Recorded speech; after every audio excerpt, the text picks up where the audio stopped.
नमस्कार दोस्तों अगर हम ज़मीन के कारोबार की बात करें तो बहुत ही ज़बरदस्त कारोबार है और इसमें आपको एक साथ बहुत अच्छा खासा रुपए मिल जाते हैं, यानी कि बहुत मोटी रकम मिल जाती है। तो बहुत सारे लोग काफ़ी ज़्यादा इंटरेस्टेड होते हैं इसमें अपने करियर को लेके। तो फाइनली अगर आप प्रॉपर्टी डीलर बनना चाहते हैं तो आज की इस वीडियो को अंत तक ज़रूर देखिएगा, क्योंकि इस वीडियो में वो सारी महत्वपूर्ण चीज़ें हम आपके साथ डिस्कस करेंगे जो कि प्रॉपर्टी डीलर बनने के लिए ज़्यादा महत्वपूर्ण होती हैं। हे गाइस, आप देख रहे हैं अलग क्लासेस और मैं हूं अशोक सिंह। चलिए वीडियो को शुरू करते हैं। हमेशा अपडेट रहने के लिए सब्सक्राइब करें और फिर बेल आइकॉन पर क्लिक करें। सबसे पहली बात तो ये है कि अब मैं आपको बता देना चाहता हूँ कि जब भी प्रॉपर्टी डीलर जैसी बात आती है तो एक चीज़ आपके दिमाग में होना चाहिए, क्योंकि ये मामला ज़मीन का है और इसमें बात लाखों करोड़ों में होती है। तो यहाँ पर धांधली के भी बहुत ज़्यादा चांसेस होते हैं।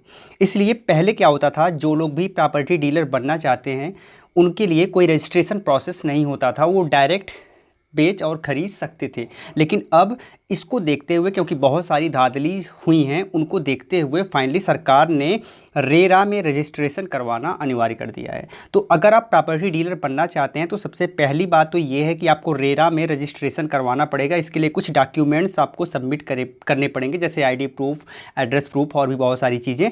वो आपको सबमिट करने के बाद कुछ रजिस्ट्रेशन फ़ीस आपको देनी पड़ेगी।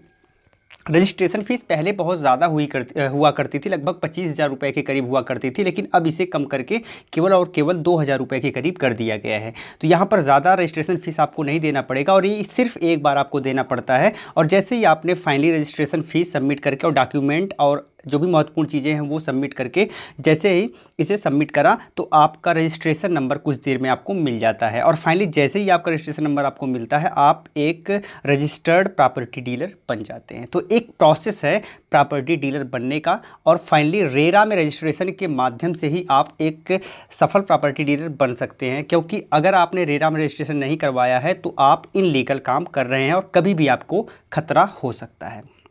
अब इसके बाद हम जानेंगे कि सबसे पहले जब आप प्रॉपर्टी डीलर बनने के बारे में सोचे हैं तो आपको कैसे शुरुआत करनी है।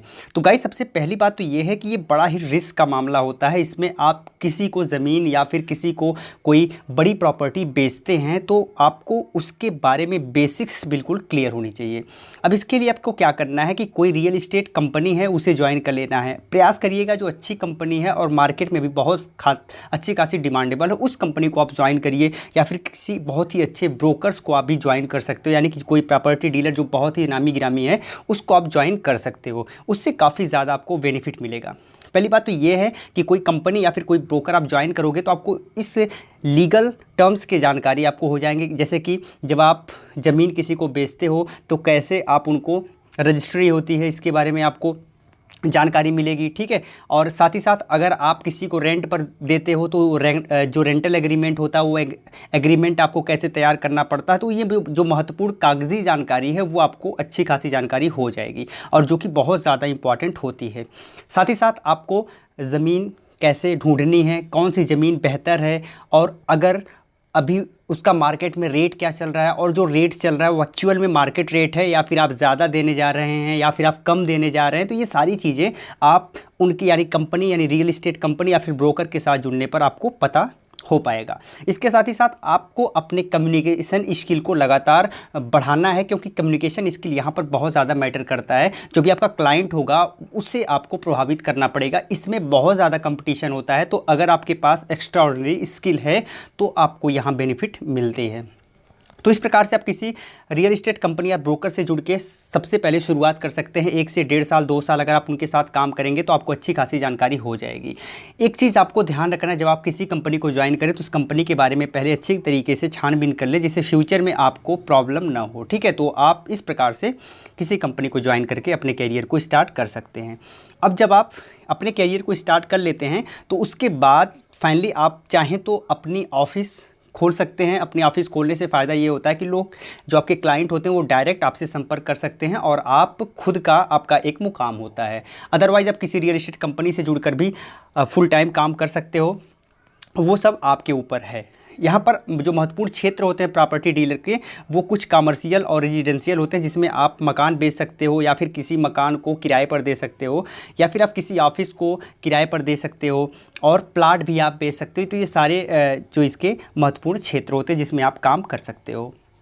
इसके बाद बात आती है सैलरी और कमीशन की। तो गाइज बहुत सारी रियल इस्टेट कंपनी आपको सैलरी पर भी रख लेती हैं और कुछ कमीशन भी देती हैं 1-8%, लेकिन बहुत सारे रियल इस्टेट कंपनी ऐसी हैं जो कहती हैं कि भाई आप क्लाइंट लाओ और क्लाइंट से अगर आपने जो सौदा है वो पूरी तरह से क्लियर करवा दिया, अगर आपने किसी प्लाट को फाइनली बिचवा दिया तो फिर उस पर हम आपको कमीशन देंगे। तो ये जो कमीशन होता है लगभग 2% से लेकर 10% के करीब कमीशन आपको मिलता है। तो यहाँ पर आपको बता दें कि इस डेली या फिर हम कह सकते हैं कि बराबर महीने में ज़रूरी नहीं कि आपको कमीशन मिल ही जाए, लेकिन जैसे ही आपने फाइनली एक डील पक्की कर ली है तो आपको अच्छा खासा कमीशन मिल जाता है। 1 लाख से 2 लाख 3 लाख रुपए आपको मिल जाते हैं। और अगर हम यहाँ सैलरी की बात करें तो कुछ रियल इस्टेट कंपनी जो सैलरी देती हैं वो लगभग 20,000 से 1 लाख रुपए के करीब आपको सैलरी ऑफर कर सकती हैं। वो पूरी तरह से डिपेंड करता है कि आप कितना अच्छा काम कर रहे हो। और अगर आप रेंट पर दे रहे हो तो जिसको आप रेंट पे दे रहे हो वो आपको 1 से 3 महीने का किराया दे सकता है, या फिर आप उस हिसाब से, यानी कि हो सकता है कि जो उस मकान का ऑनर हो उससे आप ले लीजिए या फिर आप जिसको दिला रहे हो उससे आप कुछ पैसे ले लीजिए। तो ये पूरी तरह से डिपेंड करता है कि उस समय कंडीशंस क्या हैं। तो ये तो बात हो गई आपके सैलरी और कमीशन की। तो इस प्रकार से आप पूरी तरह से चीज़ें कर सकते हो। अब यहाँ पर अगर हम रिस्क की बात करें तो सबसे पहली तो बात यह है कि आपको जिस कंपनी को आप ज्वाइन कर रहे हो उस कंपनी के बारे में अच्छी जानकारी आपके पास होनी चाहिए कि एक्चुअल में वो कंपनी जेन्युइन काम कर रही है कि नहीं कर रही है और कितने दिन से काम कर रही है। तो बेसिक अगर आप इसकी कंपनी के बारे में अच्छी जानकारी रखते हैं, उसके स्टॉक के बारे में जानकारी रखिए, उसके मैनेजमेंट के बारे में जानकारी रखिए, फिर उसके साथ उस कंपनी के साथ आप काम करने का फैसला करिए। दूसरी बात यह है कि यहाँ पर रिस्क प्रॉपर्टी को लेके भी हो सकता है। बहुत सारी लैंड्स ऐसी होती हैं जो कि विवादित होती हैं और आप उसे परचेज करके या फिर किसी को डील करवा के फंस जाते हो, बाद में वो कब्जा नहीं हो पाता। तो ये सारी चीज़ों में आपका बहुत बड़ा रिस्क हो जाता है। तो ये सारी चीज़ें पहले आप कन्फर्म कर लीजिए। और ज़्यादा सफल प्रॉपर्टी डीलर बनने के लिए आपके हाथ में हमेशा एक डायरी होनी चाहिए और एक कलम होनी चाहिए। आप जब भी कभी कोई प्लाट देखने जाते हो, विजिट करते हो, तो आप पूरा नोट कर लीजिए कि किस दिन आपने प्लाट देखा है, कौन सा प्लाट देखा है, उसका एरिया क्या है और फाइनली उसके बारे में टोटल डिटेल आपके पास होनी चाहिए। आपने कितने प्लाट देखे पूरी डिटेल आपके पास होनी चाहिए, जिससे कभी भी यहाँ पर मिस मैचिंग की समस्या ना हो और आप बिल्कुल आपका शेड्यूल बिल्कुल फिक्स होना चाहिए।